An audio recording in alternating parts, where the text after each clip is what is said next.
ಇವತ್ತು ಡಾಕ್ಟರ್ ಬಾಬಾ ಸಾಹೇಬ್ ಅಂಬೇಡ್ಕರ್ ಅವರ ಜಯಂತಿ ನಿಮಿತ್ತ ರಾಜ್ಯ ಸರ್ಕಾರ ಒಂದು ಹೊಸ ಯೋಜನೆಯನ್ನ ಕರ್ನಾಟಕದಲ್ಲಿ ಜಾರಿಗೆ ತರುವಂತ ಒಂದು ಪ್ರಯೋಗ ಮಾಡ್ತಾ ಇದ್ವಿ. ಅದು ಬುದ್ಧ ಬಸವ ಅಂಬೇಡ್ಕರ್ ಹೆಸರಿನ ಮೇಲೆ ಒಂದು ಹೊಸ ಯೋಜನೆ ಕರ್ನಾಟಕದಲ್ಲಿ ಒಂದು ಕಾರ್ಯಯೋಜನೆ ಮಾಡ್ತಾ ಇದ್ವಿ. ಈ ಬುದ್ಧ ಬಸವ ಅಂಬೇಡ್ಕರ್ ಯೋಜನೆ ಉದ್ದೇಶ SC ST ಗಳಿಗೆ ಸೈಟ್ ಅಲಾಟ್ ಆಗಿದೆ ರಾಜ್ಯ ತುಂಬಾ. ಸುಮಾರು 20 ವರ್ಷಗಳಿಂದ ಇಲ್ಲಿವರೆಗೆ ಆಗ್ತಾನೆ ಇದೆ. ಅದು ಇಲ್ಲಿವರೆಗೆ ಡೆವಲಪ್ ಆಗಿಲ್ಲ. ಸೈಟ್ ಕೊಟ್ಟಿದ್ದಾರೆ, ಅಲ್ಲಿ ಯಾವುದೇ ಮೂಲಭೂತ ಸೌಕರ್ಯಗಳು ಅಲ್ಲಿ ಇಲ್ಲ ಆ ಕಾಲನಿಯಲ್ಲಿ. ಹೀಗಾಗಿ ಇದನ್ನೆಲ್ಲ ಗಮನದಲ್ಲಿಟ್ಕೊಂಡು ನಮ್ಮ ಇಲಾಖೆ PWD ಇಲಾಖೆಯಿಂದ ಪ್ರಥಮ ಬಾರಿಗೆ ರಾಜ್ಯದಲ್ಲಿ ಬಹುಶಃ ದೇಶದಲ್ಲೇ ಪ್ರಥಮ ಬಾರಿಗೆ ಅಂತ ಒಂದು ಪ್ರಯೋಗವನ್ನು ಮಾಡ್ತಾ ಇದ್ದೀವಿ. ಇದಕ್ಕೆ ಹಣಕಾಸಿನ ನೆರವನ್ನ ನಮ್ಮ SCP TSP ಯೋಜನೆಯಿಂದ ಸುಮಾರು 20 ಕೋಟಿಯನ್ನ ಪ್ರಾಯೋಗಿಕವಾಗಿ ಪೈಲಟ್ ಸ್ಕೀಮ್ ಮಾಡಲಿಕ್ಕೆ 20 ಕೋಟಿಯನ್ನ ನಮಗೆ SCP TSP ಇಂದ ಈ ನಮ್ಮ ಇಲಾಖೆಗೆ ಹಣ ಕೊಟ್ಟಿದ್ದಾರೆ. ಈ ಹಣವನ್ನ ಜಸ್ಟ್ ಲೈಕ್ ನಾವು ಪ್ರೈವೇಟ್ ಲೆವೆಟ್ ಯಾವ ರೀತಿ ಡೆವಲಪ್ ಮಾಡ್ತಾರೆ, ಸೇಮ್ ಅಂದ್ರೆ ಪ್ರೈವೇಟ್ ಇದ್ದಂಗೆ ಇದು. ಸುಮಾರು ನಾವು 35ರಿಂದ 40 ಲಕ್ಷ ರೂಪಾಯಿವರೆಗೆ ಖರ್ಚು ಮಾಡ್ತೀವಿ ಒಂದು ಎಕರೆಗೆ. ಸೊ ರಸ್ತೆ, ಗಟಾರ ಬಂತು, ಮೂಲಭೂತ ಸೌಕರ್ಯ, ಡ್ರಿಂಕಿಂಗ್ ವಾಟರ್, ಪೈಪ್ಲೈನು, ಲೈಟು, ಅಂದ್ರೆ ಜಸ್ಟ್ ಯಾವ ರೀತಿ ಮಾಡ್ತಾರೆ ಅದೇ ರೀತಿ ಮೂಲಭೂತ ಸೌಕರ್ಯ, ವಾಟರ್ ಟ್ಯಾಂಕ್ ಮಾಡ್ತೀವಿ, ಗಾರ್ಡನ್ ಮಾಡ್ತೀವಿ. ಅವಶ್ಯವಿದ್ರೆ ಫ್ಯೂಚರ್ನಲ್ಲಿ ಅಲ್ಲಿ ಅಂಗನವಾಡಿ ಶಾಲೆಗಳನ್ನು ಕೂಡ ಕಟ್ತೀವಿ. ಸೊ ಅದಕ್ಕೆ ಪ್ರಾಯೋಗಿಕವಾಗಿ ಒಂದು ರಾಜ್ಯದಲ್ಲಿ 50 ಎಕರೆಯನ್ನ ಗುರ್ತ ಮಾಡಿದ್ವಿ, 50 acres. ಸೊ ಅದರಲ್ಲಿ ಈಗಾಗಲೇ ಲಿಸ್ಟ್ ಅಲ್ಲಿ ಕೊಟ್ಟಿದ್ದೀನಿ. ಮೈಸೂರಲ್ಲಿ ಇದೆ, ಎಮ್ಕನ್ಮಡಿ, ಹುಕ್ಕೇರಿ, ಕಂಪ್ಲಿ, ಬಳ್ಳಾರಿ ಜಿಲ್ಲೆ ಕಂಪ್ಲಿ ಇದೆ, ಆಮೇಲೆ ಮೂಡಲಗಿಯಲ್ಲಿ ಇದೆ, ಸವದತ್ತಿ ಇದೆ, ಆಮೇಲೆ ಮೈಸೂರಿನಲ್ಲಿ 2 ಇದೆ. ಸೊ ಒಟ್ಟು 50 ಎಕರೆಯನ್ನು ನಾವು ಪ್ರಾಥಮಿಕವಾಗಿ ಈ ವರ್ಷ ಅಂದ್ರೆ ಈ ಹಳೆ ವರ್ಷದಲ್ಲಿ 20 ಕೋಟಿ ರೂಪಾಯಿದಲ್ಲಿ ಮಾಡಲಾಗಿ ಎಲ್ಲ ಕಡೆ ಒಂದು ಮಾಡ್ತಾ ಇದ್ವಿ. ಸೊ ಇದು ನಮಗೆ ಸ್ಯಾಟಿಸ್ಫ್ಯಾಕ್ಷನ್ ಆಯ್ತು ಅಥವಾ ಯಶಸ್ವಿ ಆದ್ರೆ ಮುಂದಿನ ಸಾರಿ ಒಂದು 1000 ಎಕರೆ ಡೆವಲಪ್ ಮಾಡೋಂತ ಗುರಿ ಇಟ್ಟಿದ್ವಿ. 1000 ಎಕರೆ ನೆಕ್ಸ್ಟ್. ಈಗಾಗಲೇ ರಾಜ್ಯದಲ್ಲಿ ಸುಮಾರು ಎಲ್ಲ ಜಿಲ್ಲೆಯಲ್ಲಿ ಅಲಾಟ್ ಆಗಿದ್ರಿ ಈಗಾಗಲೇ, ಆದ್ರೆ ಅದು ಡೆವಲಪ್ ಆಗಿಲ್ಲ, ಅದು ಹಾಗೆ ಉಳಿದಿದೆ. ಸೊ ಈಗ ಎಲ್ಲಿ ಸರ್ಕಾರಿ ಅಲಾಟ್ ಆಗಿದೆ ಅದನ್ನು ಮೊದಲನೇ ಹಂತದಲ್ಲಿ ಡೆವಲಪ್ ಮಾಡಿ ಕೊಡ್ತೀವಿ. ಮುಂದೆ ಜಾಗ ಇಲ್ಲ ಅಂದ್ರೆ ಜಾಗ ಪರ್ಚೇಸ್ ಮಾಡುವಂತ ಸ್ಕೀಮ್ ಅನ್ನು ಕೂಡ ಇತರ ತಂದಿದ್ದೀವಿ. ಅಂದ್ರೆ ಖಾಸಗಿ ಅವರ ಭೂಮಿ ಪಡೆದು ನಾವೇ ಡೆವಲಪ್ಮೆಂಟ್ ಮಾಡಿ ಅದನ್ನ ಹಂಚುವಂತ 2ನೇ ಹಂತದಲ್ಲಿ, ಸೆಕೆಂಡ್ ಫೇಸ್ ನಲ್ಲಿ ಮಾಡ್ತೀವಿ. ಈಗ ಸರ್ಕಾರ ಈಗಾಗಲೇ ಸುಮಾರು ಕೊಟ್ಟಿದೆ, ಅದನ್ನ ಡೆವಲಪ್ ಮಾಡ್ಲಿಕ್ಕೆ ನಮಗೂ ಸುಮಾರು ಟೈಮ್ ಬೇಕಾಗುತ್ತೆ. ಆ ಜಾಗೆ ಮುಗಿದ ಮೇಲೆ ನೆಕ್ಸ್ಟ್ ಪರ್ಚೇಸ್ ಮಾಡ್ಲಿಕ್ಕೆ ನಾವು ನೆಕ್ಸ್ಟ್ ಸ್ಟೆಪ್ ಗ್ರಾಮೀಣ ಪ್ರದೇಶದಲ್ಲಿ ಒಂದು ಮಾಡ್ತಾ ಇದೀವಿ, ಪಟ್ಟಣ ಪಂಚಾಯತಿ, ನಗರಸಭೆ, ಅಂದ್ರೆ 3ಕ್ಕೂ ರೇಟ್ ಬೇರೆ ಬೇರೆ ಇಟ್ಟಿದ್ವಿ ಪರ್ಚೇಸ್ ಮಾಡ್ಲಿಕ್ಕೆ. ಸೊ ಅದು 2ನೇ ಹಂತದಲ್ಲಿ.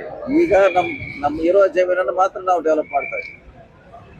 ಈಗ ನಿಮ್ ಡೀಟೇಲ್ಸ್ ಕೂಡ ಕೊಟ್ಟಿದೀವಿ, ಎಲ್ಲೆಲ್ಲಿ ಡೆವಲಪ್ ಮಾಡ್ತಾ ಇದೀವಿ ಅಥವಾ ರೂಲ್ಸ್ ರೆಗ್ಯುಲೇಷನ್ ಏನಿದೆ ಅಂತ ಒಂದು ಆದೇಶವನ್ನು ಕೂಡ ನಿಮಗೆ ಕೊಟ್ಟಿದ್ದೇವೆ. ಸೊ ಇದು ರಾಜ್ಯದಲ್ಲೇ ಪ್ರಥಮ. ಈಗಾಗಲೇ ನಾವು ಸುಮಾರು SC ST ನಾವು ಸೈಟ್ ಕೊಟ್ಟರು ಕೂಡ ಅದನ್ನು ಯುಟಿಲೈಸ್ ಮಾಡಿಲ್ಲ ಅವರು. ಕಾರಣ ಅಂದ್ರೆ ಅಲ್ಲಿ ಏನು ಡೆವಲಪ್ ಇಲ್ಲ, ಅಲ್ಲಿ ಯಾರು ಹೋಗ್ಲಿಕ್ಕೆ ಇಚ್ಛೆ ಪಡೋಲ್ಲ. ಇದನ್ನೆಲ್ಲ ನಾವು ಮಾಡಿದ್ಮೇಲೆ 100ಕ್ಕೆ 100 ಅಲ್ಲಿ ಹೋಗ್ತಾರೆ. ಅವ್ರದೇ ಅಂತ ಕಾಲನಿ ಆಗ್ತೈತೆ. ಅವರು ಒಂದು ಒಳ್ಳೆ ವಾತಾವರಣದಲ್ಲಿ ಅವ್ರಿಗೆ ಇರ್ಲಿಕ್ಕೆ ಒಂದು ಅನುಕೂಲ ಆಗ್ತೈತೆ. ಸೊ ಆ ನಿಟ್ಟಿನಲ್ಲಿ ಹೊಸ ಕಾರ್ಯಕ್ರಮವನ್ನ ಬುದ್ಧ ಬಸವ ಅಂಬೇಡ್ಕರ್ ಎಂಬ ಹೆಸರಿನ ಮೇಲೆ ಅದನ್ನ ಡಾಕ್ಟರ್ ಬಾಬಾ ಸಾಹೇಬ್ ಅಂಬೇಡ್ಕರ್ ಅವರ ಜಯಂತಿ ನಿಮಿತ್ತ ಇದನ್ನ ಘೋಷಣೆ ಮಾಡ್ಲಿಕ್ಕೆ ನನಗೆ ಬಹಳ ಸಂತೋಷ ಆಗ್ತದೆ, ಆಸೆ ಆಗ್ತದೆ.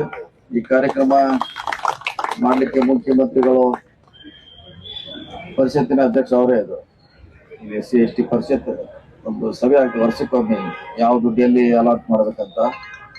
ಆ ಸಂದರ್ಭದಲ್ಲಿ ಅವರು ಮಾದೇವಪ್ಪನವರು ಕೂಡಿ ಇದೊಂದು ಹೊಸ ಪ್ರಯೋಗ ಮಾಡ್ಲಿಕ್ಕೆ ನಮ್ಗೆ ಕೊಟ್ಟಿದ್ದಾರೆ. ಇದು ಯಶಸ್ವಿ ಆದ್ರೆ ಬಹುಶಃ ಬಹಳ ದೊಡ್ಡ ಕ್ರಾಂತಿಯನ್ನ ಕರ್ನಾಟಕದಲ್ಲಿ ಮಾಡ್ತೇವೆ ಅನ್ನೋ ಆಶಯ ಹೊಂದಿದ್ದೇವೆ. ಈಗ ಶಾರ್ಟ್ಲಿ 1 ತಿಂಗಳು 2 ತಿಂಗಳಲ್ಲಿ ಇವನ್ನೆಲ್ಲ ಟೆಂಡರ್ ಮಾಡ್ತೀವಿ, ಮಾಡಿ ಕೆಲಸ ಪ್ರಾರಂಭ ಮಾಡಿ ನೆಕ್ಸ್ಟ್ ಇಯರ್ಗೆ ಜಾಸ್ತಿ ದುಡ್ಡನ್ನ ಪರಿಷತ್ನಿಂದ ತೆಗೆದುಕೊಳ್ಳುವಂತ ಒಂದು ಯೋಜನೆ ಕೂಡ ನಮ್ಮ ಮುಂದಿದೆ.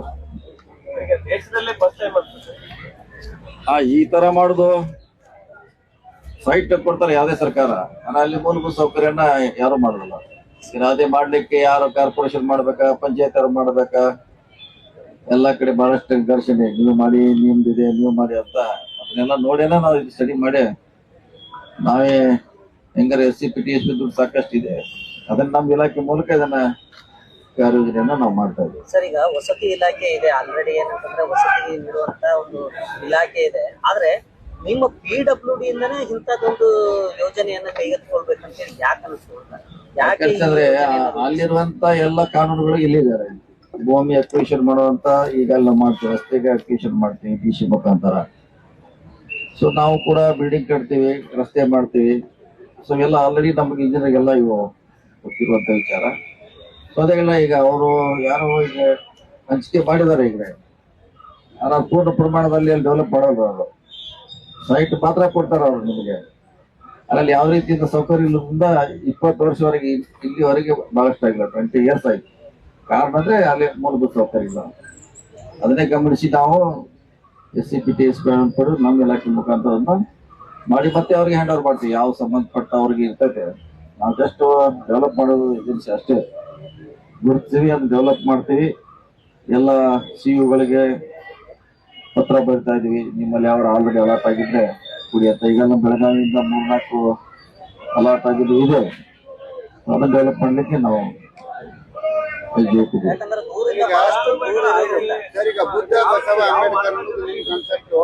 ಆಯ್ಕೆ ನಾವು ಮಾಡೋಣ. ಆಯ್ಕೆ ಮಾಡೋದು ಪಂಚಾಯತಿ ಕನ್ಸರ್ನ್ ಅಥಾರಿಟಿ.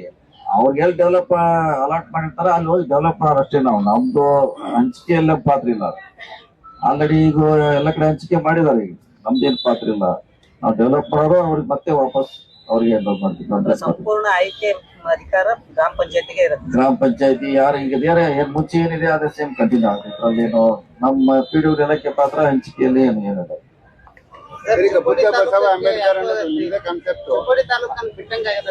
ಈಗ 50 ಎಕರೆ ಮಾತ್ರ ಮಾಡ್ತಾ ಇದೀವಿ. ನೆಕ್ಸ್ಟ್ 1000 ಎಕರೆ ಪ್ಲಾನ್ ಇದೆ. ಈ ಸಾರಿ ಬರೀ ಟ್ರಯಲ್ ಇದು, ಟ್ರಯಲ್ ಅಂಡ್ ಎರರ್ ಮಾಡ್ತಾ ಇದೀವಿ. ಅದ್ರ ಇಂಪ್ಯಾಕ್ಟ್ ಹೆಂಗ್ ಆಗ್ತೈತೆ, ಜನ ಹೆಂಗ್ ಆಕರ್ಷಣೆ ಮಾಡ್ತಾರ, ಪಬ್ಲಿಕ್ ಇಂದ ಹೆಂಗ್ ರಿಯಾಕ್ಷನ್ ಬರ್ತದೆ, ಶಾಸಕರು ಏನ್ ಅದಕ್ಕೆ ನೋಡ್ತಾರ ನೋಡಿ. ಮುಂದೆ 1000 ಎಕರೆ ಮುಂದಿನ ಅಂದ್ರೆ ಈ ಬರುವಂತ ಬಜೆಟ್ ನಲ್ಲಿ 1000 ಎಕರೆ ಮಾಡುವಂತ ಒಂದು ಯೋಜನೆಯನ್ನ ಹೊಂದಿದ್ವಿ. ಇದು ಟ್ರಯಲ್ ಅಂತ ಮಾಡ್ತಿದ್ವಿ ಅಷ್ಟೇ. ಈಗ ಆಲ್ರೆಡಿ ಸರ್ಕಾರದಲ್ಲಿ ಈಗ ನಾವು ಮಾಡ್ತಾ ಇರೋದು ಆಲ್ರೆಡಿ ನಮ್ ಸರ್ಕಾರಿ ಜಾಗ ಲಾಟ್ ಆಗಿದೆ, ಅದ್ರಲ್ಲಿ ಮಾಡ್ತಾರೆ. ಇನ್ ಮುಂದೆ ಹಿಂದೆ ಹೋದಲ್ಲಿ ಆ ಊರಲ್ಲಿ ಸರ್ಕಾರಿ ಜಾಗ ಇಲ್ಲ ಅಂದಾಗ ನಾವು ಪರ್ಚೇಸ್ ಮಾಡ್ಲಿಕ್ಕೆ ಪ್ರಯೋಜನ ಇಟ್ಕೊಂಡಿದ್ದೀವಿ. ಮುಂದಿನ ದಿನಗಳಲ್ಲಿ ಪರ್ಚೇಸ್ ಕೂಡ ಮಾಡಿ. ಬೆಳಗಾವಿ ಅಂತ ಸಿಟಿ ಒಳಗೆ ಸಾಕಷ್ಟು ಜನ ಹೊರಗಡೆ ಬಂದು ಮನೆ ಕಟ್ಕೊಳ್ತಾ ಇದ್ದಾರೆ. ಅಂತವ್ರಿಗೂ ಕೂಡ ಅನುಕೂಲ ಆಗುವಂತ ನಿಟ್ಟಿನಲ್ಲಿ ನೋಡೋರು ಬೆಳಗಾವಿ ಕಷ್ಟ, ಬೆಳಗಾವಿ ಬಿಟ್ಟೆ ಇದು. ಯಾಕಂದ್ರೆ ಇಲ್ಲಿಗೆ ಲ್ಯಾಂಡ್ ಕಾಸ್ಟ್ಲಿ ಇದೆ. ನಾವು 50 ಲಕ್ಷ ರೂಪಾಯಿ ಪ್ರೊವೈಡ್ ಮಾಡಿದ್ವಿ. ಅದು ನಗರಸಭೆ ಆಗ್ತಿಲ್ಲ 50-60 ಲಕ್ಷ ಸಿಗ್ಬೋದು. 50 ಲಕ್ಷಕ್ಕೆ ಹೆಚ್ಚಿಗೆ ಆದ್ರೆ ಅವರೇ ವಂತಿಕೆ ಹಾಕ್ತಾರೆ. ತಪ್ಪು 60 ಲಕ್ಷ ಆದ್ರೆ ಸೊ ಅದರಲ್ಲಿ 30 ಜನ ಬರ್ತಾರೆ. ಅವ್ರು 30,000 ರೂಪಾಯಿ ಅಡಿಷನಲ್ ಹಾಕಿ ಆ ಭೂಮಿ ಖರೀದಿ ಮಾಡುವಂತ ಪ್ರಯೋಜನ ಇಟ್ಟಿದ್ದೀವಿ. ನಮ್ದು ಲಿಮಿಟ್ ಮೀರಿ ಹೋದ್ರೆ ಅವರೇ ವಂತಿಕೆ ಹಾಕ್ಬೇಕು. ಒಂದು 10,000 ಆಗ್ಬೋದು, 20 ಆಗ್ಬೋದು, 30 ಆಗ್ಬೋದು ಅಷ್ಟೇ. ನಮ್ದೇನಿಲ್ಲ, ಅದೇ ನಮ್ ಮಾಡ್ದಂಗಲ್ಲ. ಅದು ಮಾಡೋದು ಪಂಚಾಯತಿ ನಗರಸಭೆ ಅವ್ರು ಹಂಚಿಕೆ ಮಾಡ್ತಾರೆ. ನಮ್ದು ಬರೀ ಡೆವಲಪ್ಮೆಂಟ್ ಅಷ್ಟೇ, ನಾವೇನ್ ಹಂಚಿಕೆ ಮಾಡೋದು, ಹಂಚಿಕೆ ಆಗೋದು ಅಷ್ಟೇ.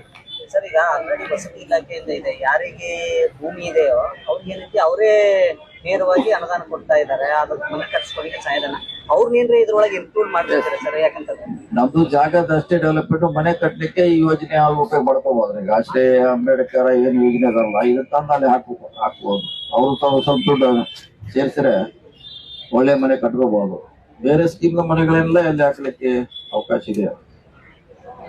SCPS ಅನುದಾನ ದುರ್ಬಳಕೆ ಆಗ್ತಿದೆ ಅನ್ನುವಂಥದ್ದು ಸಾಕಷ್ಟು ಚರ್ಚೆಗಳಾಗ್ತಾ ಇದ್ವು. ಬಟ್ ಇದೊಂದು ಯೋಜನೆ ಅದಕ್ಕೊಂದು ಅನುಕೂಲ ಆಗುವಂತ ನಿಟ್ಟಿನಲ್ಲಿ ಮಾಡ್ತಾ ಇದ್ದೀವಿ. ಅದಕ್ಕೆ ನಾವು ಇದನ್ನ ಅಲ್ಲಿಂದ ಹಣ ಪಡೆದು ಮಾಡ್ತಾ ಇದೀವಿ.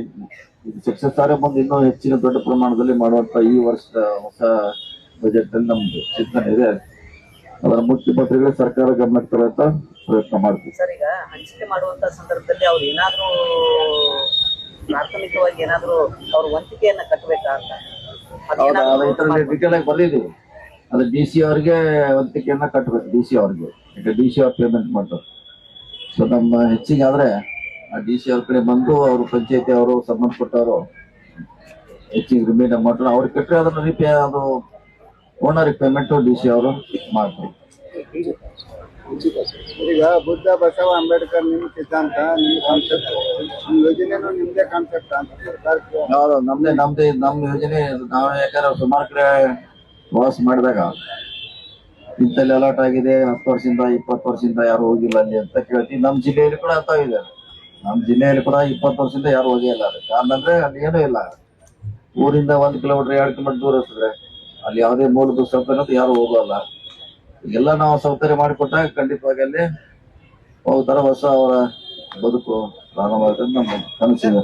ಸರ್, ಕಳೆದ ಬಾರಿ ಬಾಬಾ ಸಾಹೇಬ್ ಅಂಬೇಡ್ಕರ್ ಆವಾಸ್ ಯೋಜನೆಗಳನ್ನ ಈಗಾಗಲೇ ಅರ್ಧಮೃತ ಕಟ್ಟಿ ಹಂಗೆ ಬಿಡ್ತಿದ್ರು ಸರ್. ಅದಕ್ಕೆ ಅನುದಾನಗಳನ್ನು ಕೆಲವೊಂದು ಕಡೆ ಗ್ರಾಮ ಪಂಚಾಯತಿಗಳಿಗೆ ಹೋಗಲಿಲ್ಲ. ಇದ್ರ ಕಡೆ ಏನಾದ್ರೂ ಸರ್ಕಾರ ನೋಡಿದಾಗ ಈ ಯೋಜನೆಗೆ ಏನಾದ್ರೂ ಅದನ್ನ ಇದು ಕಳೆದ 3 ವರ್ಷಗಳಿಂದ ನಾವು ಒಂದು ಮನೆ ಕೊಟ್ಟಿಲ್ಲ. ಕಾರಣ ಅಂದ್ರೆ ಹಿಂದಿನವರು ಎಕ್ಸೆಸ್ ಕೊಟ್ಟೋಗಿದ್ರು. ಅದನ್ನ ಪೇಮೆಂಟ್ ಮಾಡ್ಲಿಕ್ಕೆ ಈಗ ನೀವು ಹೇಳ್ದಂಗೆ ಅದು ಅರ್ಧಂಬರ್ಧ ಆಗಿದ್ದನ್ನ ಪೂರ್ಣಗೊಳಿಸ್ಲಿಕ್ಕೆ ನಮ್ಮ ಹೊಸದನ್ನ ಸ್ಟಾಪ್ ಮಾಡಿದೀವಿ. ಹಳೆದನ್ನ ಮುಗಿಸ್ತಾ ಇದ್ವಿ. ಈ ವರ್ಷದಿಂದ ಹೊಸದು ಕೊಡ್ತೀವಿ. ಈ ವರ್ಷ ಹೊಸ ಮನೆಗಳನ್ನ ಸರ್ ಒಟ್ಟಾರೆ ಫ್ರೀ ಇರುತ್ತಾ? ಸಂಪೂರ್ಣವಾಗಿ ಸಂಪೂರ್ಣವಾಗಿ ಫ್ರೀ ಇದೆ. ಫಲಾನುಭವಿಗಳು ಸಂಪೂರ್ಣವಾಗಿ ಫ್ರೀ ಇದ್ರಾಗಿಲ್ಲ. ಗವರ್ಮೆಂಟ್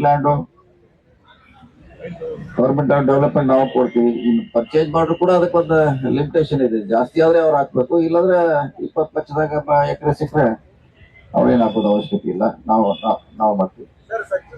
ಸಚಿವ ಸಂಪುಟ ಪುನರ್ರಚನೆ ಆಗತ್ತಾ ಅಂತ? ಯಾಕಂದ್ರೆ ಈಗ ಸಾಕಷ್ಟು ಏನಿಲ್ಲ, ಅದು ಬೇಡ. ಈಗ ಅದು ಬೇಡ. ಮುಗಿದು ಎಷ್ಟು ಸಲ ಹೇಳಿದ್ರು ಹೇಳಿ ಸರ್, ಈಗ ಹಳ್ಳಿಯಾಗದವ್ರನ್ನ ವಜಾ ಮಾಡಿದ್ದಾರೆ ಅದು ಅಲ್ಲೇ ಬೆಂಗಳೂರಾಗ ಹೇಳಿಲ್ಲ.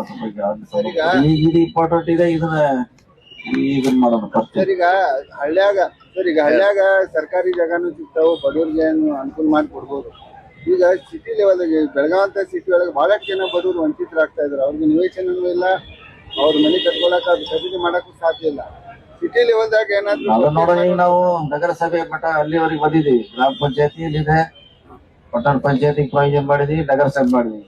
ಈ ಕಾರ್ಪೊರೇಷನ್ ಮಾಡಿಲ್ಲ. ಯಾಕಂದ್ರೆ ಅದ್ ನೋಡೋಣ ಮೊದಲು ಇದ್ರಲ್ಲಿ ನಮ್ಗೆ ಏನ್ ನ್ಯೂನ್ಯತೆ ಕಂಡು ಬರ್ತಾವ, ಏನ್ ಸಮಸ್ಯೆ ಎದುರಾಗ್ತದ, ಅದನ್ನ ಸರಿ ಮಾಡಲಿ ಆದ್ರೆ ಮುಂದಿನ ಹೆಜ್ಜೆ ಇಲ್ಲಿ ಕೂಡ ಇಡ್ತೀವಿ. ಪ್ರಾಯೋಗಿಕವಾಗಿ ಇದನ್ನ ನೋಡೋಣ. ಯಾಕಂದ್ರೆ ಇದು ಆದ್ಮ್ಯಾಗ ಪ್ಲಸ್ ಮೈನಸ್ ಬಂದೇ ಬರ್ತೈತಿ. ಏನು ಮತ್ತೆ ಮಾಡಿಫೈ ಮಾಡ್ಬೇಕು, ಬದಲಾವಣೆ ಮಾಡ್ಬೇಕು.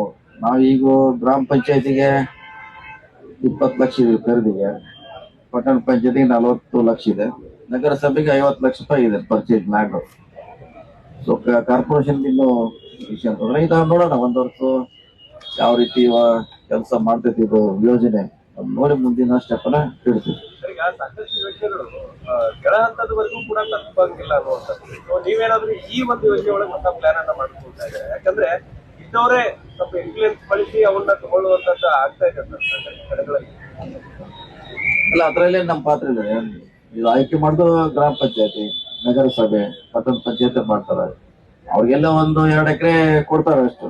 ಅಲ್ಲಿ ಹೋಗಿ ನಾವು ಅದನ್ನ ಪ್ಲಾನ್ ಮಾಡಿ ಡೆವಲಪ್ ಮಾಡ್ತೀವಿ ಅಷ್ಟೇ. ಅದು ಅಲಾಟ್ಮೆಂಟ್ ಎಲ್ಲ ಅವ್ರದೇ. ನಮ್ದು ಅಲಾಟ್ಮೆಂಟ್ ವಿಚಾರದಲ್ಲೂ ಸ್ವಲ್ಪ ಅಲ್ಲ, ಅಲ್ಲೇ ಆಗಿರ್ಬೋದು. ಅಲ್ಲೇ ಆಗಿದ್ದು ಅಲ್ಲೇ ಅಥಾರಿಟಿ ಅವ್ರು ಮಾಡ್ಬೇಕು. ನಮ್ದು ಅದಕ್ಕೂ ಏನು ಸಂಬಂಧ ಇಲ್ಲ. Only development. ಪಾರದರ್ಶಕವಾಗಿ ನಡಿಬೇಕಾದ್ರೆ ನಾವು ಯಾವ ರೀತಿ ಪ್ಲಾನ್ ಮಾಡ್ತೀವಿ? ಅಲ್ಲ, ಅಲ್ಲಿ ನಮ್ಮ ಪಾತ್ರ ಏನಿಲ್ಲ. ಅಲ್ಲಿ ಬರೀ ಡೆವಲಪ್ಮೆಂಟ್ ಅಷ್ಟೇ ನಮ್ಮ ಪಾತ್ರ. ಈಗ ನಗರಸಭೆಯವರು 1-2 ಎಕರೆ ಕೊಡ್ತಾರೆ. ಅಲ್ಲಿ ಯಾವ ಸೈಜ್ ಅಂತ ನೋಡಿ ಅದನ್ನ ಆ ಸೈಜ್ ಡೆವಲಪ್ ಮಾಡಿ ಕೊಟ್ಟಿದ್ದೀವಿ. ಡಿ ಸಿ ಅವ್ರು ಇರ್ತಾರೆ, ಗ್ರಾಮ ಪಂಚಾಯತ್ ಅವರ ಸಿಇಒ ಇರ್ತಾರೆ, ಅವ್ರ ಅಥಾರಿಟಿ ಅವ್ರ ಕಮಿಟಿ. ಇಲ್ಲ, ಮಾರ್ಗಸೂಚಿಗಳನ್ನ ಮಾಡುವಾಗ ಮೊದಲು ಯಾರು ತಗೊಂಡೇರಿ ಇದ್ದವ್ರಿಗೆ ಮನೆ ಇಲ್ಲ, ಯಾರಿಗಿಲ್ಲ ಅವ್ರಿಗೆ ಸೈಟ್ಲೆ ಈಗ ಸರ್ವೆ ಒಂದು ರಿಪೋರ್ಟ್ ಇದೆ ಎಲ್ಲ ಪಂಚಾಯತಿಯಲ್ಲಿ. ಅದ್ರ ಪ್ರಕಾರನ ಅದು ಅಲಾಟ್ಮೆಂಟ್. ಈಗ ನಾವು ಹೊಸದೇನ್ ಮಾಡ್ಲಿಕ್ಕೆ ಆಗಲ್ಲ. ಅವ್ರಿಗೆ ಮತ್ ಬೇಕಾದ್ರೆ ಅಲ್ಲಿ ಹೆಸರು ಬರ್ಸ್ಬೇಕು. ಅವ್ನ್ 200 ಇದ್ರೆ 200 ನಂಬರ್ ಬಂದಾಗ ಅವ್ನು ತಗೋಬೇಕು. ಇಲ್ಲಾಂದ್ರೆ ಮೇಲ್ಗಡೆ ಯಾರು ಇರ್ತಾರ ಅವ್ರಿಗೆ ಡೈರೆಕ್ಟ್